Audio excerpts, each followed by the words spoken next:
professeur Lotfi Mansour, je suis expert en UDO, expert technique en UDO. Je suis ici pour évaluer le laboratoire LANAC et le laboratoire ETIA pour la mise en place de deux méthodes d'analyse. La première méthode, c'est l'analyse des gels hydroalcooliques par chromatographie en phase gazeuse. Deuxième, c'est les essais physiques pour les masques bavettes. Ma durée, c'est 10 jours, 5 jours au laboratoire LANAC et 5 jours au laboratoire ETIA.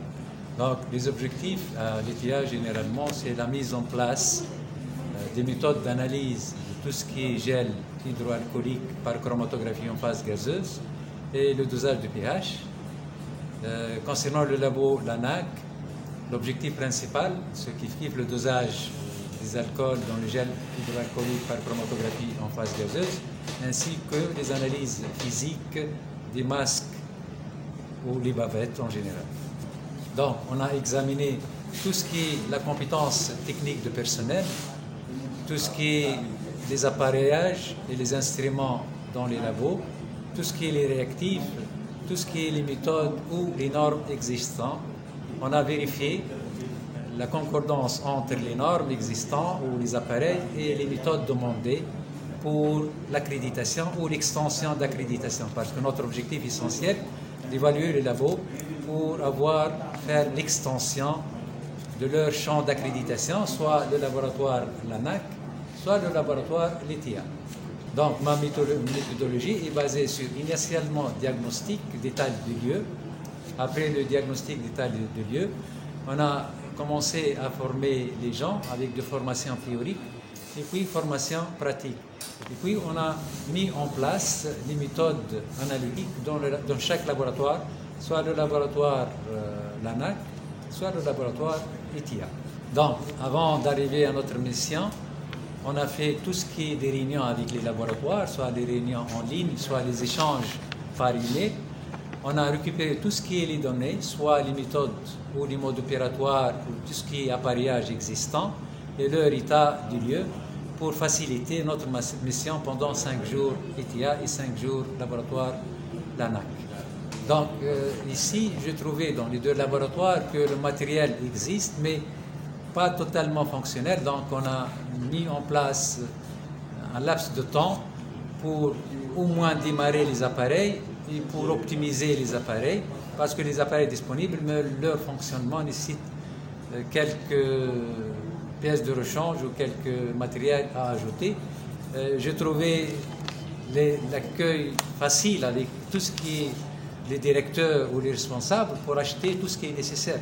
Parce qu'on a pu acheter les gaz pour les CPG et tout ce qui est matériel nécessaire pour compléter nos activités de formation ici.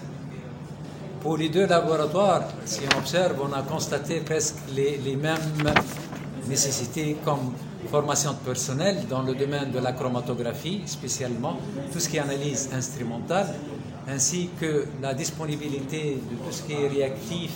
On doit toujours trouver les réactifs et les produits facilement, parce que dans cette partie, on doit toujours préparer d'acheter très rapidement les réactifs, les matériaux de référence et les participations à des essais interlaboratoires qui sont nécessaires pour atteindre l'objectif d'accréditation.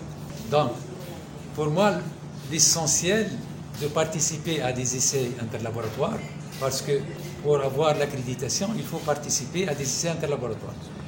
Il faut acheter les matériaux de référence, parce que nous, ici, on n'a pas de matériaux de référence, donc il faut acheter les matériaux de référence. Il faut budgéter certains types d'argent aux finances pour faire tout ce qui est maintenance des appareils. Et principalement pour moi, c'est la formation des personnels dans des laboratoires de compétences techniques.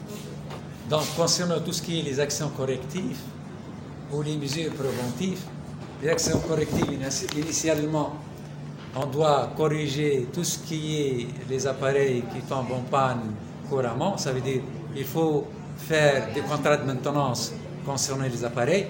Il faut acheter tout ce qui est réactif nécessaire pour l'analyse, ça essentiellement. Et puis, concernant les actions préventives, il faut prévoir tout ce qui est essais interlaboratoires ou matériaux de référence pour compléter la mission d'accréditation de 2 laboratoires, soit le laboratoire LANAC, soit le laboratoire ETIA.